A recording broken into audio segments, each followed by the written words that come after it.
Bonsoir à toutes et à tous, ravi de vous retrouver sur 8 Mont-Blanc. Il est 18h, c'est l'heure du journal préparé par l'ensemble de la rédaction. Voici les titres de ce mardi 21 février 2023. Il n'a pas plu en France métropolitaine depuis 31 jours et le triste record de 2020 a désormais été égalé. Nos départements n'échappent pas à cette sécheresse qui a des conséquences catastrophiques en plaine, mais aussi en station, avec notamment des températures anormalement douces à cette période de l'année. Les précisions de Lucas Ruche dans ce journal. Et justement, nous irons ensuite en station au Brasse, plus précisément en cette année 2023. La station fête ses 50 ans, un cap ô combien symbolique qui a été l'occasion d'une grande soirée de célébration la semaine dernière. Nous y étions. On débute donc ce journal avec des nouvelles du temps. Cela fait désormais 31 jours que l'Hexagone n'a pas connu de véritable pluie. La sécheresse et les températures très douces sont donc historiques. Les pays de Savoie n'échappent évidemment pas à cette règle, ce qui n'est pas sans conséquence en plaine mais aussi en montagne. Lucas Ruche a rencontré un météorologue du côté de Thiers. Reportage.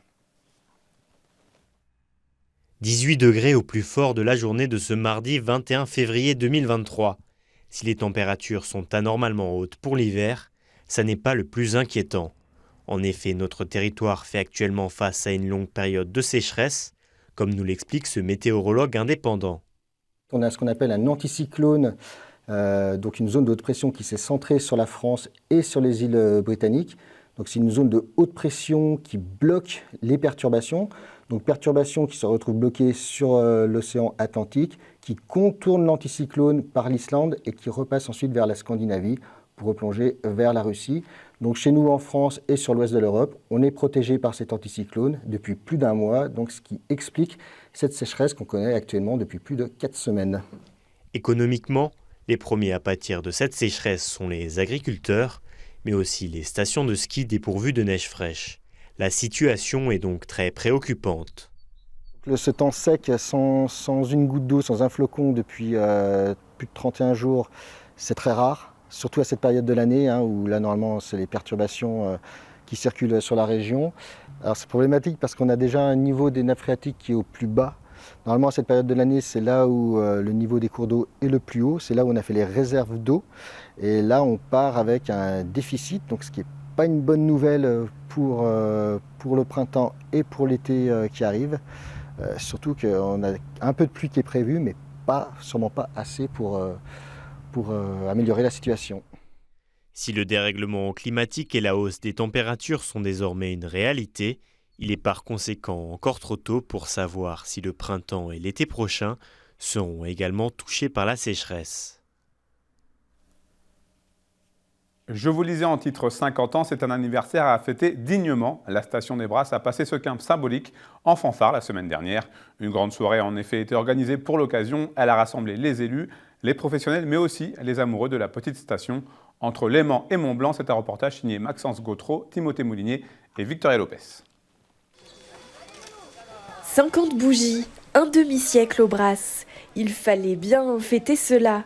La station familiale qui se targue d'une vue imprenable sur le Mont Blanc et de la proximité du Léman a vu le jour en 1973. Il y a 50 ans, des pionniers, élus locaux, entreprises privées, des moniteurs de ski ont créé cette station qui accueille environ 150 000 skieurs à l'année, 150 000 journées de ski et qui fait vivre environ 250 personnes du bassin de vie ici dans ce magnifique domaine avec une des plus belles vues sur le Mont Blanc. Donc on est très heureux de fêter ce 50e anniversaire. 50 ans de souvenirs et 45 ans d'existence pour l'école de ski des Brasses. Après un réaménagement de l'espace débutant il y a 5 ans, la quarantaine de moniteurs entend bien continuer à initier petits et grands au plaisir de la glisse. Avec un domaine situé entre 900 et 1500 mètres d'altitude, la station, qui compte aujourd'hui 9 remontées, pense aussi à son avenir. Nous, on va dire qu'on est une station de moyenne montagne qui a su s'adapter rapidement en fait, à ces changements, on va dire, un peu climatiques, avec également la neige de culture que l'on peut produire, rassembler la neige quand il le faut, et surtout s'adapter et pouvoir toujours proposer un produit. Ça, c'est vraiment important. Et on travaille tous en collaboration en fait, là-dessus pour que l'on puisse proposer des choses et surtout au niveau du jeune public qui puisse vraiment apprendre le ski facilement. La station mise aussi sur les pistes de ski de fond, plébiscitées notamment depuis la crise du Covid. 80 écoles viennent ainsi en profiter chaque année. Saint-Joire, Ognon, Vuansala et Baugève, les 4 communes du syndicat du Massif des Brasses, ont désormais les yeux tournés vers les 50 prochaines années de leur station. Une toute petite goutte de pluie, c'est le titre du livre que vont recevoir tous les petits Savoyards nés ou adoptés en 2022. Depuis de nombreuses années déjà, le département de la Savoie offre en effet un premier ouvrage aux tout petits pour les initier à la lecture. L'œuvre a été présentée ce mardi à l'Aravoire, près de Chambéry. Victoria Lopez était sur place. Notre premier livre. Nous ne le gardons peut-être pas en mémoire, mais il est déterminant dans notre accès à la lecture. Pour permettre à tous de se familiariser avec l'objet, la Savoie offre chaque année aux enfants nés ou adoptés dans le département un premier ouvrage. Il est déjà à l'intersection, au croisement, au carrefour de plusieurs politiques publiques qui nous sont propres, propres au département, la lecture publique, la culture et la petite enfance.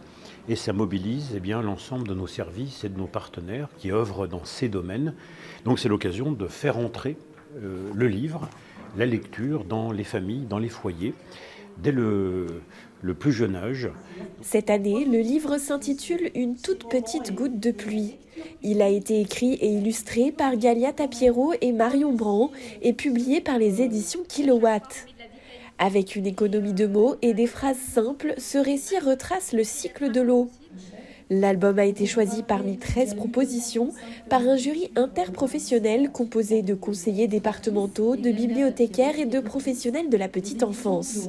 Le jury choisit l'album, généralement à l'automne, ce qui laisse le temps après pour nous au sein de la direction de travailler autour des formations qui vont être déclinées, de solliciter des compagnies de spectacles vivants qui du coup s'inspirent de l'album pour le décliner en création artistique, et puis de déployer, de développer des animations aussi. Ça permet après tout au long de l'année de pouvoir mettre en œuvre de la médiation, des animations dans les bibliothèques ou dans les structures petite enfance. Elles peuvent aussi développer leurs propres spectacles, s'inspirer du livre pour créer des choses et en tout cas venir solliciter ce que nous leur proposons.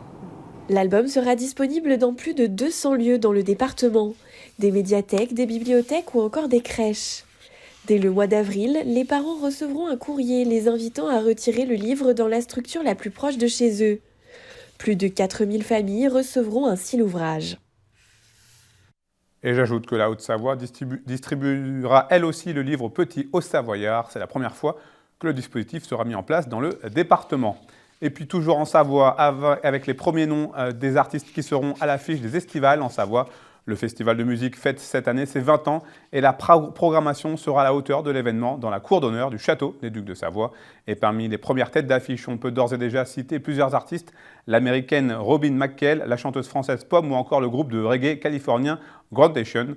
Pour rappel, les Estivales en Savoie auront lieu du 24 juin au 12 juillet prochain avec 10 soirées-concerts. C'est la fin de cette édition. Merci à vous pour votre fidélité à l'information sur 8 Mont-Blanc. Merci à toute l'équipe. Tout de suite, Thierry Paul pour la météo très attendue. Place ensuite à l'aparté de la rédac avec Camille Lambert. Cette jeune entrepreneur a pour ambition de créer des skis recyclables et performants à travers sa marque ADN Ski. Passez une très belle soirée. Prenez soin de vous et de vos proches. Mercredi, vous avez rendez-vous avec Emmanuel Jaude pour le journal.